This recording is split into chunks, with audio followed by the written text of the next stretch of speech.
10वीं हिंदी का छठा चैप्टर जिसका नाम है बहादुर, इसका लेखक आपको बताया था हमने अमरकांत जी है, जिसका फर्स्ट पार्ट वीडियो हमने बना चुका है कि जिसमें सिर्फ और सिर्फ आपको अमरकांत जी का जीवनी यानी उसका जन्म कब हुआ, निधन कब हुआ, उन्होंने अपने जीवन में क्या रचना किया, कौन सी पुरस्कार उसको मिला, मतलब बड़ी इंपॉर्टेंट क्वेश्चन पे चर्चा की गई है इसके पार्ट 1 में। आज हम लेकर आए हैं फुल्ली कहानी, फुल स्टोरी बहादुर जी का। देखिए ये कहानी है, बहादुर जो है एक कहानी है, इसका लेखक है अमरकांत। हमने चर्चा किया था, आपको एक ट्रिक दिया, बड़ी सुंदर सा ट्रिक दिया है। यदि आप अभी तक नहीं देखे हैं तो इस वीडियो के लिंक में जाके देख लीजिए, मिल जाएगा आपको गद्य खंड की लेखक का नाम याद करने का बेहतरीन ट्रिक। तो देखिए बहादुर, जो ज्यादा बहादुर रहता है ना अपने जीवन में, बहादुर लोग ही तो अमर होता है। गांधी जी भी काफी बहादुर होंगे तब ना वो अमर हो गए जी। सुभाष चंद्र बोस अमर क्यों हो गए? क्योंकि वो अपने जीवन में काफी बहादुर होंगे। तो यानी बहादुर व्यक्ति ही अमर होता है। तो आप इस ट्रिक से भी याद रख सकते हो कि बहादुर शीर्षक कहानी का लेखक अमरकांत जी है और इसका जन्म हुआ जुलाई 1925 ईस्वी में। याद रखना कि अमरकांत जी का जन्म कब हुआ, तो जुलाई 1925 में। कहां पे हुआ था जानते हैं? नागड़ा, बलिया, उत्तर प्रदेश। तो पूछ देता है कि अमरकांत जी का जन्म किस राज्य में हुआ था, तो आप कहिएगा उत्तर प्रदेश में। ठीक है ना। आइए इस स्टोरी में आपको सबसे पहले मुख्य नायक कौन कौन है उनके बारे में मैं चर्चा करता हूं, फिर तब आगे स्टोरी को बढ़ा रहा हूं। देखिए इस स्टोरी में अमरकांत जी जो है ना, अमरकांत जी जो लेखक है वो खुद है। उसके बाद उसकी बीवी का नाम है निर्मला, लेखक की पत्नी, यानी लेखक अमरकांत जी हैं, उसकी पत्नी हो गए निर्मला जी, और लेखक साहब का साला भी है, साला साहब भी है, और किशोर, ये किशोर जो है ना लेखक का पुत्र है, लेखक का पुत्र है ये किशोर। याद रखिएगा अमरकांत के पुत्र का नाम क्या था, तो किशोर। और इस कहानी में लेखक की पुत्री भी है। उनके बाद और मेन हीरो जो इस कहानी का है वो है बहादुर, जिसपे ये पूरा कहानी घूम रही है। ठीक है ना। तो बहादुर के बारे में विस्तार पूर्वक अभी समझाएंगे आपको। और देखिए इस कहानी में एक और नए पात्र है जिन्होंने बहादुर को भगाने का काम किया था, लेखक के पत्नी की रिश्तेदार साहब, और ये सब हो गए उसके बाल बच्चा बीवी सब, यानी पूरा मोहल्ला लेके चल आया था वो, मतलब पूरा अपने रिश्तेदारों, जो रिश्तेदार आए थे तो बाल बच्चा बीवी सब के साथ ही आ गए थे। तो अब देखते हैं आपको ये स्टोरी आपको क्या कहना चाहती है। देखिए तो बहादुर का परिचय देखिए। सबसे पहले बहादुर का परिचय, तो बहादुर एक नेपाली था, यानी नेपाल का रहने वाला था। और यदि उसके गांव का बात किया जाए, यानी उसके घर का बात किया जाए, तो उसका गांव जो है ना नेपाल और बिहार की सीमा पर है, यानी बिहार की जस्ट बॉर्डर पे। बाबू कहाँ पे? ये बिहार जो है ना, बिहार की बॉर्डर, नेपाल और बिहार का जो बॉर्डर है उसी पे है, इसका सीमा पर है। और जानते हो उनका बाप यानी समझ रहे होंगे आप लोग, ठेठी में अपना लोग नहीं बोलते हैं बाप, तो पप्पा को बाप जो बोलते हैं, उसके पापा की देहांत हो गया युद्ध में वो मारे चले गए। तो देखिए स्वाभाविक है जब किसी के पिता की देहांत हो जाएंगे तो पिता की देहांत होने के बाद पूरी जिम्मेवारी परिवार का आ जाता है माँ के ऊपर। आता है कि नहीं बाबू? आता है पूरी जिम्मेवारी। अब कैसे परिवार को चलाना है, बच्चों को कैसे पढ़ाना है, उसकी स्वास्थ्य की देखरेख, उसकी शिक्षा की पूरी जिम्मेवारी, भरण पोषण पूरा आ जाता है माँ पे। तो जिसकी वजह से उसकी माँ परिवार का पूरा भरण पोषण कर रही थी। अब स्वाभाविक है जो इंसान घर की पूरी जिम्मेवारी को देख रही है, संभाल रही है, तो कुछ ना कुछ तो टेंशन हमेशा रहबे करेगा। तो ये बहादुर की माँ जो पूरा परिवार को संभाल रही थी और बहादुर उसको कभी साथ नहीं देता था। माँ बहुत गुस्सा में रहती थी, माँ बहुत गुस्सेली थी कि बहादुर एक बार भी मुझे किसी भी काम में मदद क्यों नहीं करता है। इस वजह से माँ काफी गुस्सेली थी। समझ में आ रहा है बात? और देखो उसको, जिसके वजह से माँ जो है ना कभी कभी गुस्सा माँ की बहादुर की खूब पिटाई करती थी। तो देखिए यदि बहादुर के बारे में यदि खास करके बात किया जाए कि बहादुर कैसा है, ठीक है ना, तो ये तो अभी हमने बहादुर के परिवार का परिचय दिया हमने। उसका बहादुर के बारे में खास करके यदि पूछा जाए तो बहादुर ठिगना चकित शरीर, मतलब पूरा हट्टा कट्टा नहीं रहता, पूरा दुहड्डा बॉडी बिल्डर जो रहता है पूरा, वैसा था। उसके बाद गोरा रंग था, गोरा कलर था उसका, चपटा मुंह, नेपाली मुंह देखे हैं पूरा चपटल रहेगा, पूरा ये सब जो है ना नाक मुंह बराबर रहता है, चपटल, हाँ चपटा मुंह था। और जानते हो वो सफेद नेकर आदि बाकी सफेद कमीज पहने हुआ था। भूरे रंग का पुराना जूता पहन पहन के आया था वो। उसके बाद गले में स्काउट की तरह एक रुमाल, जैसे स्टाइल में नहीं बांध लेता है, जैसे जैसे मान लो ये है, ये तो हमारी बोर्ड साफ करने वाला है, तो ऐसे करके नहीं लेता है जी, ऐसे करके, तो उसी तरह ऐसे करके बांध भी लेता है कितना, तो स्काउट की तरह वो रुमाल को गले में बांध लिया था।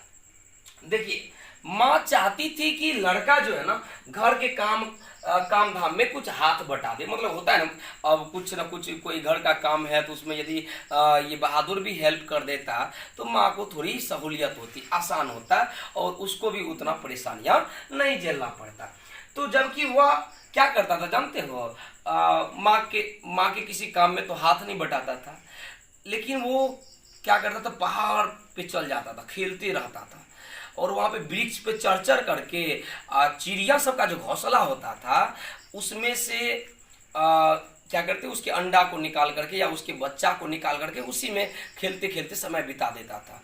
जब भूख लगती थी तो पेड़ पौधा से फल तोड़ तोड़ करके खा लेता था, चोट्टा का पेट बढ़िया से भर जाता था। तो क्या जरूरी है घर में कोनो मेहनत करने का ना, तो वही देखिए कर चिड़ियों के घोंसलों में हाथ डालकर उनके बच्चों को पकड़ता या फल तोड़ तोड़ कर बर पे ठास भोजनम अच्छा अपनी निंद्रम करता था, ठीक है ना। देखिए अब जैसे देखिए हम लोग भी जो गांव से आते हैं तो गांव में मैक्सिमम लोग की जीविका है कृषि, बहुत सारे लोग पशुपालन करके अपनी जीविका को चलाता है। तो सेम ऐसा ही बहादुर की माँ भी एक भैंस पालती थी और भैंस से उसका जीविका चलता था, दूध को बेच करके अब पैसा आता था, नमक हल्दी जो भी होता है घर का, नून से लेके तेल तक, सुई से लेके धागा तक, ए टू जेड वो जोड़ने का काम करती थी। यानी आप कह सकते हो कि बहादुर की माँ उस भैंस से काफी प्यार करती थी। कभी कभी बहादुर को जब बहुत ज्यादा कहा जाता था तो वो पशु को भी चराने के लिए ले जाता था। एक दिन किसी कारणवश उन्होंने क्या किया, भैंस की खूब पिटाई कर दिया। कौन? तो बहादुर। भैंस भागे भागे बहादुर की माँ के पास चले आती है।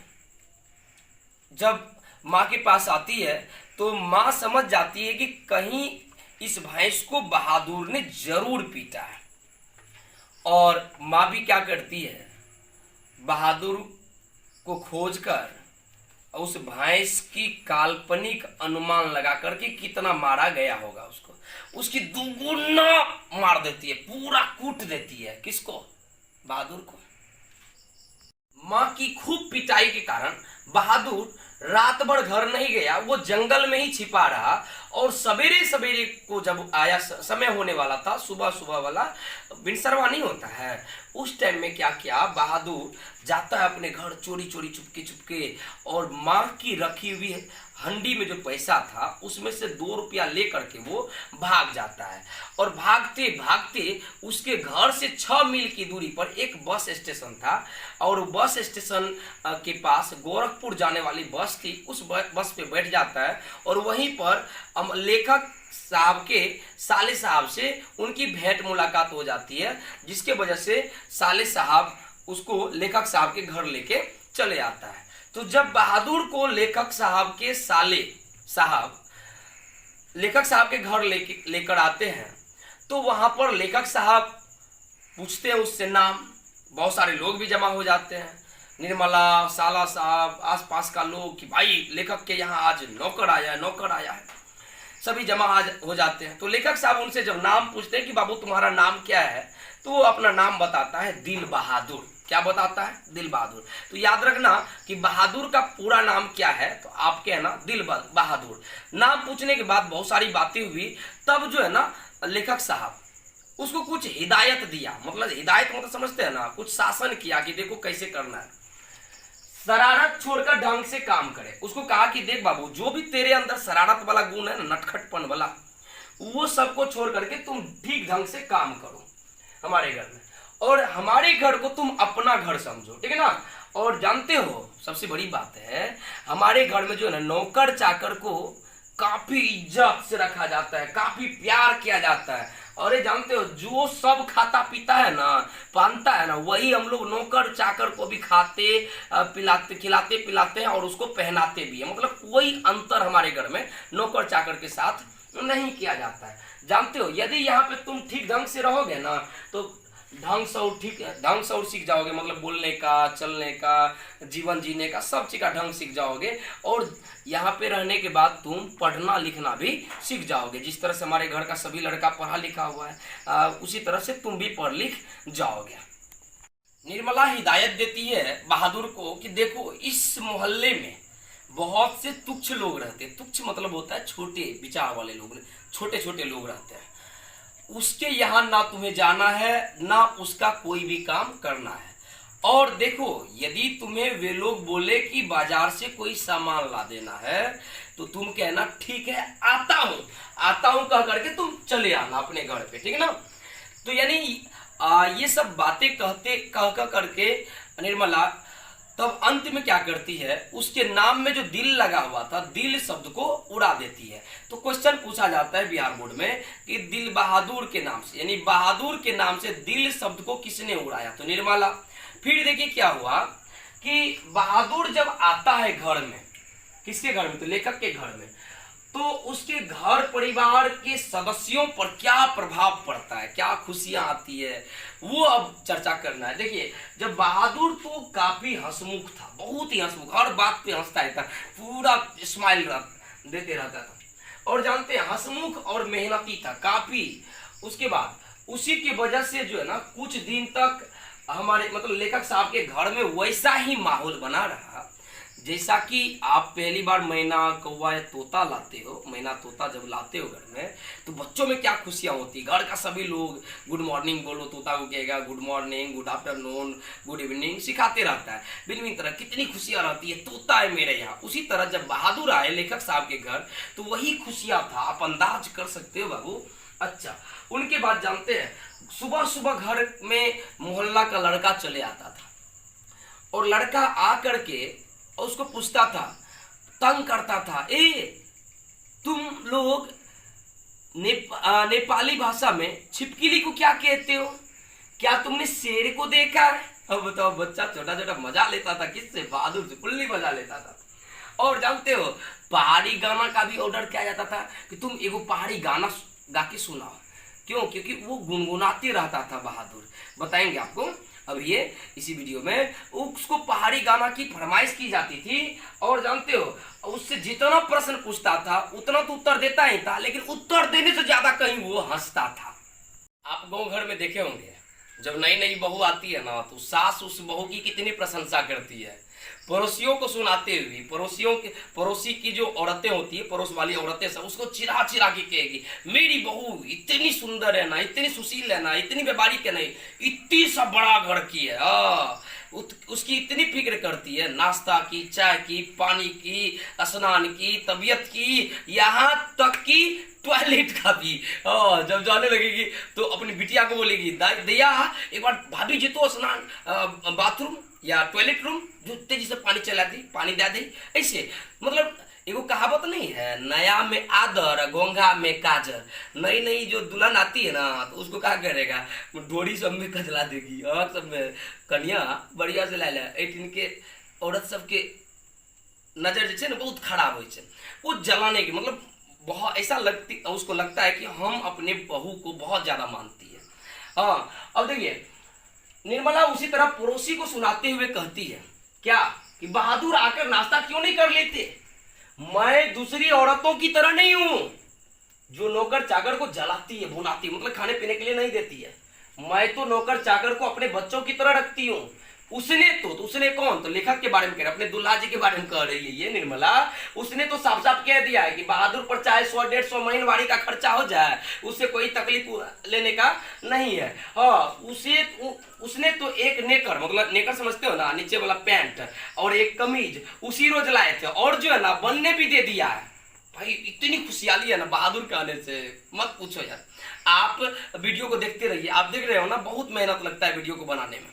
आप वीडियो को लाइक कर दीजिए और स्टेप वाइज आप समझते रहिए। जब लेखक आए जब बहादुर आए लेखक के घर, जब बहादुर आए लेखक के घर, तो तब देखिए वो क्या क्या काम करता था। सवेरे जगता था, नीम की पौधा पे चढ़ जाता था, और जानते हो इस तरह चढ़ता था ना कि उसकी चर्चा क्या करे भाई। वो चढ़ता था डायरेक्ट और बिना पकड़ ले उसकी तुस्सी पे चढ़ जाता था। छाती पीटती रह जाती निर्मला, उतर उतर उतर, कहीं गिर गया तो बड़ी बुरा होगा।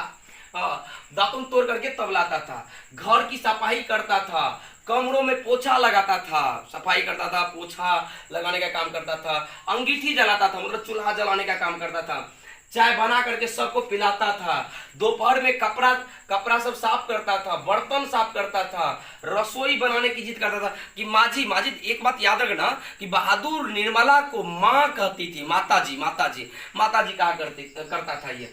और जानते हो कभी कभी जिद करता था कि माताजी मेरे को बनाने दो ना खाना, हम बनाएंगे खाना। हाँ, निर्मला स्वयं रोटी बनाती थी और सब्जी भी बनाती थी, मतलब बहुत जिद करता था कि रोटी सब्जी भी मैं ही बना देती हूँ माताजी, आप दे दो हमें बनाने के लिए। लेकिन निर्मला नहीं देती थी बनाने के लिए। ये बहादुर बहुत जिद करता था कि मुझे ही दे दीजिए बनाने के लिए, लेकिन निर्मला वो रोटी सब्जी बनाने के लिए नहीं देती थी, वो खुद ही बनाती थी। निर्मला को बहादुर की बहुत ही फिक्र रहती थी। हमने अभी तुरंत बताया कि जब नई नई दुल्हन आती है तो उसकी बहुत फिक्र रहती है सासू माँ को। अब कुछ दिन हो जाती है तो झोटा तोटा स्टार्ट हो जाता, घिंच के इधर राड़ी बैठको की हो जाता है तुरंत ना जी। हाँ, बहुत फिक्र रहती थी। निर्मला की तबीयत जो है ना ठीक ठाक नहीं रहता था, बड़ी खराब रहती थी। और जानते हो निर्मला की तबीयत जो खराब रहती थी तो इसको बहादुर को बड़ी टेंशन होता था। ये क्या करता था कि जब निर्मला को टेबलेट खाने की टाइम हो जाता था तो भालू की तरह दौड़ते दौड़ते वे जाता था, रूम में से लेके दवाइयां और निर्मला के सामने रख देता था। माताजी आप काम मत करो, तबीयत खराब हो जाएगी, आप दवा खा लो। मतलब कि उसको जो है ना बहुत फिक्र रहता था। बहादुर को भी निर्मला किया, निर्मला को भी बहादुर की। और जानते हो किशोर, जिसको हमने शुरू में बता दिया आप लोगों को, किशोर अमरकांत का पुत्र था, निर्मला का पुत्र था। वो उसका ऑर्डर था बहादुर से कि देखो हमरे कॉलेज जाने से पहले जो है ना तुम मेरा साइकिल को अच्छी तरह से साफ कर देगा, समझ रहा है ना बात। हाँ, उतने तो नहीं तो धुलाई करेंगे पूरा, हमरे कपड़ा को साफ कर दोगे। और जानते हो इस्त्री भी होना चाहिए, यानी आयरन भी करके रख दोगे, ठीक है ना। रोज रात जब सोता था किशोर तो मुक्की लगवाता था, मालिश करवाता था पूरा बढ़िया से। वो ओरिजिनल नौकर मान चुका था बहादुर को, ठीक ना। तो मतलब शरीर की मालिश करवाता था, मुक्की भी लगवाता था। और जानते हो निर्मला कहा करती थी सिरा तान के, जानते हो जिसके पास कलेजा है ना, जिसके पास कलेजा है वही आजकल नौकर रख सकता है। हाँ, आधी तनख्वाह तो नौकर पर ही खर्च हो रही है।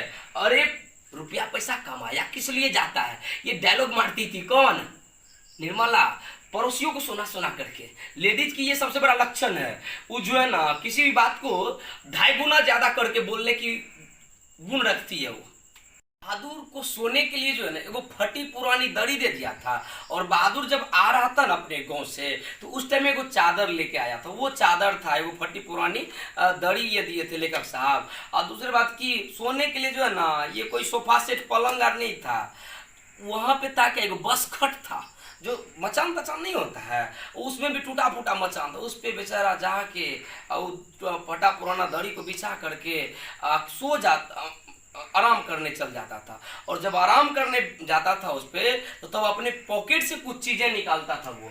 जैसे देखो कुछ गोलियां था उसके पॉकेट में, पुराने ताश की गड्डी रहता था उनके पॉकेट में, खूबसूरत पत्थर का टुकड़ा था उसके पॉकेट में, ब्लेड था, कागज की नोक था। मतलब बचपना नहीं होता है जी, वो बचपन का चीज जो हम लोग भी खेलते हैं बच्चा में, नौ बना करके या कुछ कुछ गोलियां लेके या सलाई का ताश तो अपन लोग को पूरा फेमस रहता है बचपन में ना जी, वो सब चीजें उसके पॉकेट से निकलता था। एक बार की बात है, आपने देखा इससे पहले हमने बताया था कि बहादुर A to Z काम करता था गढ़ का। अरे यार कोई सुई यदि नीचे गिर जाता था ना तो बहादुर को ही सब आवाज लगाता था, बहादुर कहां चले गए हो, तेजी से आओ, ये सामान उठाओ और मेरे पॉकेट में डालो चट्टा। अब बताओ कितना सम्मान से रखा था। लेखक क्या बोले थे कि जिस तरह हमारे घर के बच्चे हैं उसी तरह तुमको भी रखा जाएगा। हमारे घर में नौकर चाकर को बड़ी इज्जत और प्रतिष्ठा के साथ रखा जाता है। कितनी इज्जत मिल रही बहादुर को अब समझ गया होगा। बहादुर भी अपनी माँ के घर से, बताओ माँ मारती है तो भागना चाहिए, नहीं भागना चाहिए। माँ बाप गुरुजी नहीं मारेंगे तो कौन मारेंगे? माँ बाप गुरुजी यदि शासन नहीं करेंगे तो कौन करेंगे? तो इसको समझ नहीं पाया था बहादुर। अब भाग के चले आए, देखिए गज्जन स्टार्ट हो गया उसका। आपने देखा कि किशोर जो है ना, किशोर कॉलेज जाने से पहले साइकिल को साफ करवाना चाहता था और कराता भी था। किससे? बहादुर से। बहादुर को करना पड़ता था, A to Z काम करता था बहादुर गढ़ का। अरे यार वो लट्टू के जैसे गढ़ में नाच रहा था, फतिंगा की गति हो गई थी, क्योंकि पानी भी पीना है ना, तो उसको उसी को आवाज लगाता, बहादुर एक गिलास पानी लाओ। अरे यार एक भी काम लोग नहीं करता था, पूरा सुकुमार हो गया था। बहादुर हंसते हंसते सब काम करते रहता था। एक दिन की बात है, बहादुर किशोर की साइकिल को साफ करना भूल जाता है, जिसपे दे दनादन पूरा पूरा चला। किशोर मारा किसको? बहादुर को। इससे पहले भी आपने देखा मारा सुअर का बच्चा, गाली अड़ दिया, जिसपे भी बड़ी तामस हुई थी भाई। तब क्या होता है, ये बातें बढ़ जाती है, सुअर का बच्चा भी कह देता है, गाली भी देता है, इसमें बात बढ़ती है। किशोर बहादुर रूस जाता है, लेखक आता है, फिर मनाता है, बहुत सारी बातें होती है। अब होता है क्या, पड़ोसी को मौका चाहिए, क्योंकि निर्मला और उसके पति अमरकांत अपने मोहल्ले के सभी लोगों को तुच्छ समझ रहा था। पड़ोसी भी मौका में था कि कब मौका मिलेगा चौका लगा देंगे। ये देखा कि बहादुर जब रुसा हुआ है, पड़ोसी को पता चल गया, तो आके पड़ोसी निर्मला को कहती है, पड़ोस की वो औरत थी, वो आके कहती है, क्या जानते हैं कि देखिए बहन जी, रोटी आप ही बनाते हैं, पतली पतली रोटी, नरम नरम रोटी बनाती है, वही रोटी तुम बहादुर को दे देती हो खाने के लिए।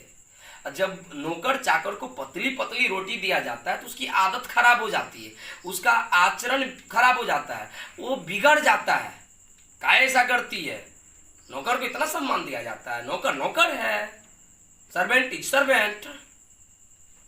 अब ये बात निर्मला को 100% जच गया, दिल में सेट हो गया, जाके प्रैक्टिकल करना शुरू कर दी। गई और अपने लिए तो रोटी टोटी बनाई, निर्मला बहादुर के लिए नहीं बनाई। बहादुर बेचारा एक चक देखते रहा कि आज हमको ना कुछ कहती है बनाने के लिए, ना टोकती है। जब रोटी बनाया हुआ हो गया निर्मला को, तब वो कहती है कि देखो तुम अपने लिए रोटी बना लो, तुमको क्या लगता है हम नरम नरम रोटी दे? क्या तुम मेरा बेटा है? तुम घर का लड़का है क्या कि तेरे को हम नरम नरम बना के दे? तेरी माँ हूं क्या? बताओ। अब देखो यही निर्मला पहले क्या कह रही थी, मैं तेरी माँ जैसी हूँ, तुम मेरे घर के बच्चे जैसे हो। यार क्या क्या बातें, क्या क्या वादा, क्या क्या सपना, सब बेकार, दफा दफा। जब अब देखो कैसे बदल जाता है आदमी। अब जिसके वजह से होता है क्या कि बहादुर रोटी जब नहीं बनाने लगता है, उसको लगता है कि ये क्या हुआ आज, ये क्या हो गया। जब वो बनाना नहीं चाहता है ना रोटी, तो निर्मला भी फटाक जड़ देती है कान में, एक चाक दे देती है। अब घर में मारने वाला दो हो गया, एगो किशोरबा, एगो कौन? निर्मला। तब क्या होती है देखो, अब हाँ 2-3 थप्पड़ मारी थी, 2-3 थप्पड़ निर्मला मारी थी। एक दिन की बात है, रविवार के दिन लेखक की पत्नी के एक रिश्तेदार आए, वह बीवी बच्चों के साथ, पूरा मोहल्ले के साथ चले आया, पूरा उधर से बाल बच्चा बीवी को लेके। और यार कहीं रिश्तेदारी जाओ सबके साथ मत जाओ, प्रतिष्ठा खराब हो जाता है। अब जाओ वहां पे सोने के लिए एगो रूम खोजो, सबसे बच्चा का ये वो दिस दैट, बहुत बातें होती है, पूरा फैमिली नहीं जाना चाहिए। वह बीवी बच्चों के साथ आ गए, वो अपने किसी खास संबंधी के यहाँ आए थे, मतलब उसी गांव में जहाँ पे लेखक साहब के घर थे, उसी गांव में उसके बीवी का जो गांव है, यानी लेखक साहब के ससुराल का भी और कोई लोग रहता होगा या रहती होगी, उसी के यहाँ वो रिश्तेदार आए। उसको हुआ कि जाते एक बार निर्मला से भी मिल लेते हैं। वो चले आए इससे भेंट मुलाकात करने के लिए। और यार घर में काफी चहल पहल हो गई। एक बार जानते हैं, किसी औरत की यदि खास की भाई चले आए, पापा चले आए, उसका जीजा चले आए, तो आप देखिए पेटों में यदि भुटुर भुटुर भुटुर भुटुर दर्द फरद करता है ना, सब दूर हो जाएगा फटाफट। पूरा पूरा फ्रेश होकर के चाय ताय, नाश्ता पस्ता, जलखे कलो क्या होता है यार, सब बना लेगा, सॉरी बना लेगी, सब बना लेगी। अब बताओ, यदि ये सुन जाएगी कि हमारी गोतनी का आया हुआ है, देखता पेट में दर्द करता, हमको एगो टेबलेट भी लाके कोई नहीं देता, कोई किसी को मेरा फिक्र नहीं है। अब देखिए दूसरे के नाम में कितना पेट दर्द उखड़ जाता है। हाँ, बड़ी चाल पाल हो गई। कारण है इसके गांव का तो आया था ना रिश्तेदार, अरे यार भाई होगा इसी का, कोई न कोई होगा। हाँ, मैं बाजार से रोहू मछली और देहरादूनी चावल ले आया। वाह यार क्या बात है, रोहू मछली, लेखक साहब रोहू मछली बाजार से ले आए, देहरादूनी चावल लेके चले आए। पूरा ठास भोजनम हुआ, चाप निंद्रम, ठास भोजनम होने के बाद जो है ना, तब जो है ना बातों की जलेबी छने लगी। नहीं होता है जी, फलना काका केहन छे, फलना काका के बिटिया केहन छे, बेटवा की करे छे, ऊ की करल छे, हे की करल छे, फलना की करे छे, बहुत सारी बातें जलेबी छलने लगा। तब होती है क्या, रिश्तेदार तो कुछ लेके आता नहीं है, वो जो है ना लेखक साहब के बाल बच्चों के लिए भी एक चॉकलेट जिसको बोलते चॉकलेट भी लेके नहीं आता है। तब वो बात बनाने लगता है। वो जो उसको पता चल गया था कि इसके यहाँ एक नौकर रहता है बहादुर नाम का, तो वो क्या करता है कि वो कुछ प्लानिंग ऐसा करता है कि ये नौकर भाग जाए यहां से। तो उन्होंने आरोप डाल देता है कि देखो ना, मेरा ही 11 रुपया था, हमने खूट में बांध करके रखे थे, अभी जैसे आया हमने इस टेबल पे रखा और पैसा यहां से गायब हो गया। हाय राम सीता राम, हमने तो बच्चों को कुछ हाथ में देने के लिए पैसा रखा था, यहां तक कि रिक्शा किराया भी हमने नहीं दिया। अब बता, इतनी नाटक करती है, सीता राम आज तो मैं लूट गई, बर्बाद हो गई। अरे यार, वही लड़का इधर आया था, ये कहने लगी लेखक साहब से, वही लड़का आया था, शायद वही लड़का लिया, एक बार पूछिए ना आप जी। लेखक साहब कहते कि नहीं, वो तो लड़का ऐसा नहीं है, आज तक तो उन्होंने कहीं यदि कुछ गिरा हुआ देखा है तो हम लोग को उठा के ही दिया है हाथ में, वो तो ऐसा नहीं है। क्योंकि नहीं ना, you do not know, these people are experts in this art, you do not know, These people are expert in this art। आप नहीं जानते हो, इस तरह के लोग ऐसे सब काम में बड़ी तेज तराक होते हैं, आप नहीं जानते हैं। अब देखिए बेचारा पे एक तो उधर किशोर का मार, निर्मला की मार भाई, इधर रिश्तेदार की आरोप, कैसे बर्दाश्त करेगा एक बहादुर हंसमुख सा लड़का। चेहरा उदास सा रहने लगा, चेहरा नाराज से भरा रहा, लगा इसकी जिंदगी से खुशी धीरे धीरे धीरे जा रहा है। अब इसको उस घर में ज्यादा गलती इससे होने लगा, छोटी छोटी गलती होने लगा, क्योंकि प्रेशर था, एक तो घर का सब काम करना, थोड़ी सी गलती होगी उस पर धुलाई होना, भाई उस पर आरोप लग गया 11 रुपया का। लेखक के घर से देखो बहादुर गया कैसे, छोटी छोटी गलती पे आपने देखा बहुत मारता था उनको, किशोर भी मारता था, बहादुर भी मारता था। और जब ये आरोप लगा तो इस पे लेखक साहब भी धड़ाधड़ चाट देने लगा कि तुम लिया होगा, बताओ। अरे यार, अब घर में इसकी कोई इज्जत रही का? लेखक को मारने लगे, निर्मला भी मारने लगी, किशोर तो मार ही रहा था। अब बताओ कोई ऐसा बचा इसमें? नहीं ना। अब बेचारा की टेंशन बढ़ गई, अब सोचा कि हमारा इस घर में कोई इज्जत नहीं है। एक दिन की बात है, आंगन से वो सील बट्टा सिल्ला लोड़ी जिसको बोलते हैं, सिल्ला लोड़ी, हाँ वो था, वो लेकर बरामदे में रखने जा रहा था, बरंडा पे रखने जा रहा था, लेकिन हाथ से किसी कारण बस छूट करके वो 2 टुकड़ा हो गया वो।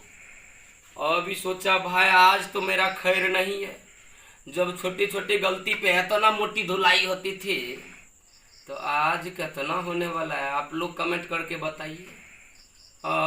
बेचारा सोचा आज हमारा समय बहुत खराब चल रहा है, ये का किया, सब सामान तमान छोड़ा और 9 2 11 हो गया, मतलब भाग गया ये। कहाँ? नेपाल। इसके घर तर को छोड़ करके भागिए ना गया, भागना भी चाहिए। इतना काम करता था, ऊपर से धुलाई करता था सब मिलके। कह रहेगा एल अघन फूलल गाल, फेर हाथ पिछलुक बेहाल। निर्मला के भी हाल यह भे गेल।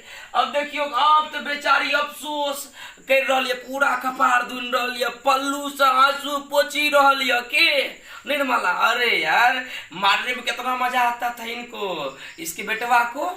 अच्छा, लेखक साहब को देखिए कितना मारता था बेचारा एक बच्चा को, कितना झांसा में रखा था कि तुमको घर के लड़कों के जैसे पढ़ाएंगे लिखाएंगे, जो खाएंगे खिलाएंगे, जो पहनेंगे पहनाएंगे। अरे यार, सब चल गया। देखिए अब अफसोस क्या हो रहा है कि भागा तो भागा, लेकिन कुछ नहीं लेके भागा। अरे कपड़ा बिस्तर जूता चप्पल जूता वगैरह जो भी था सब छोड़ दिया यहाँ पे। अरे कारण था कि उसको तो डर न हो रहा था कि भाई जब छोटी गलती होती थी तब तो मारता था पूरा जम के। आज तो जान के सिल्ले दुभाग हो गया है, तो कहीं हमरा भी बरहन दुभाग न कर दे। इसको तो पूरा डर हो रहा था बहादुर को। हाँ, ये क्या क्या सब चीज को छोड़ छाड़ के भाग गया। अच्छा, और जानते ये अभी बड़ाई क्या कर रही है। अब देखो, अब ये पिछले को हाल हो गया इसको। हाल के अभी जो हमने फेगड़ा बोला, पिछले को हाल वाला वही हो गया इसको। अब ये कहती कि उसको खूब अच्छी तरह पहना उड़ाकर भेजती, हाथ में उसकी तनख्वाह के रुपये रख देती, 2-4 रुपया और अधिक देती। आंखों पर आंचल देख के रो रही है बढ़िया से। अब क्या करिए कि अभी यदि हमको कह के जाता तो अच्छा से हम पहना ओढ़ा देते, खूब अच्छा अच्छा कपड़ा पहना देते, उसकी तनख्वाह का पूरा रुपया दे देते, और क्या कि 2-4 रुपया और ज्यादा दे देते। देख रहे हो ना, देख रहे हो ना इनकी बातें। आपको लग रहा है कि देने वाली है? लग रहा है क्या? हमको तो नहीं लगता यार। आपको ये क्या लग रहा है वो बता दीजिए। इस वीडियो को बनाने में हमें काफी मेहनत करना पड़ा है, बहुत स्टडी करना पड़ा है, तब मैंने ये वीडियो आपके सामने प्रस्तुत किया है। आप इस वीडियो के बदले प्यार के रूप में हमें एक लाइक दे दें, एक कमेंट जरूर करें, ताकि उससे हमारी हौसला बढ़ेगी और मैं अगला चैप्टर जरूर लेके आऊँगा। और यदि आप हमारे चैनल पे नए हैं ना, तो हमारे चैनल को सब्सक्राइब जरूर कर दें। यही हमारी आशा है। धन्यवाद।